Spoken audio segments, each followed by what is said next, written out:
I realized I lost so much money from this coin jam. You wouldn't believe it. What's good, TT gang? I forgot to vlog what happened, but here's some clips and a voiceover about this coin jam. All right. Yo, TTV here. Welcome back to the channel. If you haven't already, check out my other video before you click on this. I will tell you how to start a vending machine business. Today, you heard the news. I had a coin jam in my soda machine. I talked to the point of contact to get the door open so I can restock like usual. And then he told me, hey, the machine suddenly stopped working when the customer was getting a water bottle. It wouldn't vent at all. So I definitely knew it was some type of jam.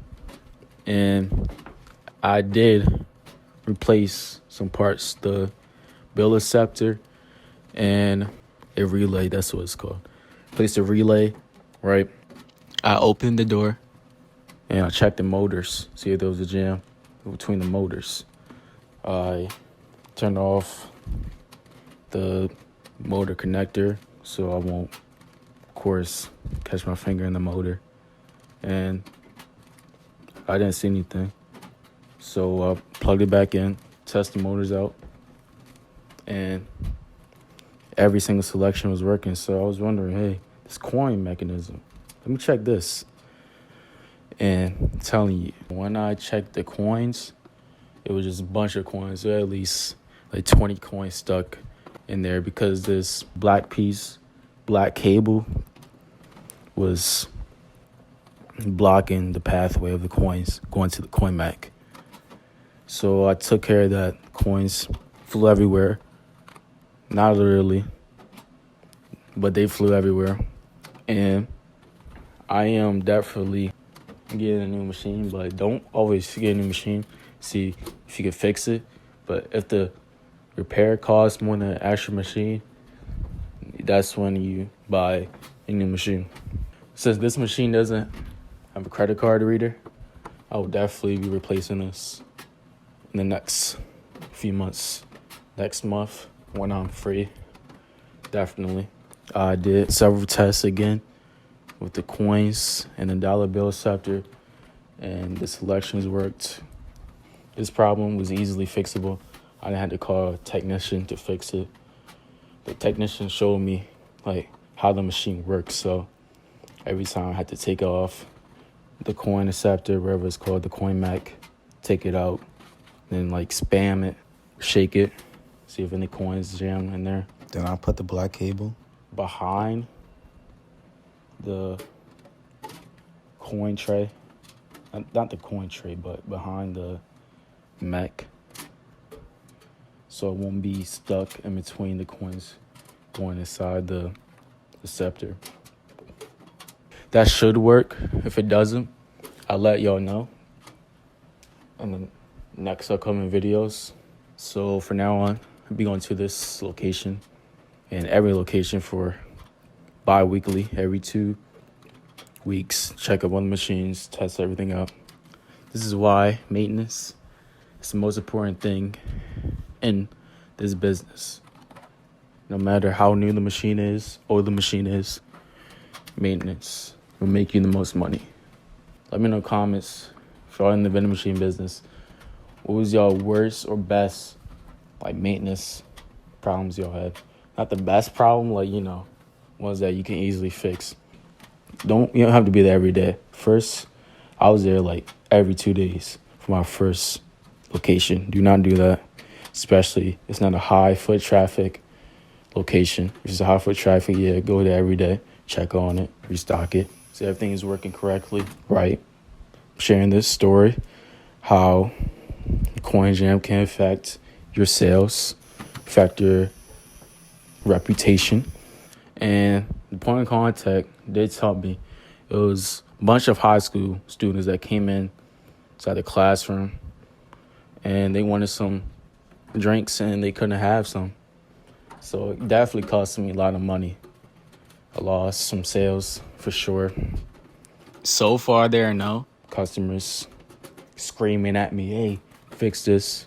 You won't probably get customers screaming at you. They will either call you or email you. Speaking of you, let me know in the comments what's your biggest problem in this business, maintenance wise, time wise, anything about this business. What's your issues and what's your biggest, I should say, success stories of this business?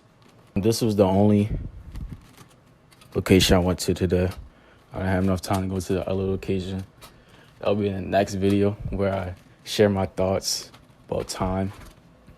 It's an interesting video. How time is the most important thing in any type of business. But y'all, got y'all a treat for that video. Talking about my other location and my gumball as well. I do have one of those. I'm liking the business so far. It is becoming passive slowly but surely. Getting more locations. The more locations you get, more customers, more passive. You know, to start, I have a lot of capital and buy routes. Like I said in the previous video, if you haven't already, check out the previous video. Where do y'all stock? I stock at Sam's Club currently, but there's some wholesalers that sells like bigger bags of chips, different variety. I'm planning on doing that when I grow my business this year. It's all about growing. And this year, I'm definitely getting a toy vending machine. The claws machines that you see at the amusement parks, the carnivals. Definitely getting a claw machine, toy machine as well. It is very important to know what type of brand, model, how a vending machine works. Even to get into the business. Talk to local business owners like myself, how these things work. I do have some shorts and TikToks, how to do that, how to replace locks, how to set the prices, how to replace some things, etc. And I'm telling you how to fix a jam, how to clear a jam. It's pretty simple. It's either you take out the coin mac and you just shake it a little bit. All depends on the model. My model is very simple to clear coin jam. Different models, maybe different problems. So you have resources. You have the internet to your advantage. If you want to make this a full-time gig, you can teach other people how to fix machines, etc. Pass it down generations. All right. So I'm sharing this to you, how you can fix a problem with your vending machines. Let me know in the comments what issues do you have with your vending machines, what type of repairs you have done or going to do with your machines. Remember, familiarize yourself with these machines. Get close to the machines. Not that close, but get close to the machines, all right? Make sure you like, comment, subscribe, share the video to your business partner. If you don't have one, share the video to a friend or your mother or your dad. Enough of talking. Stay at it. We're out. Peace.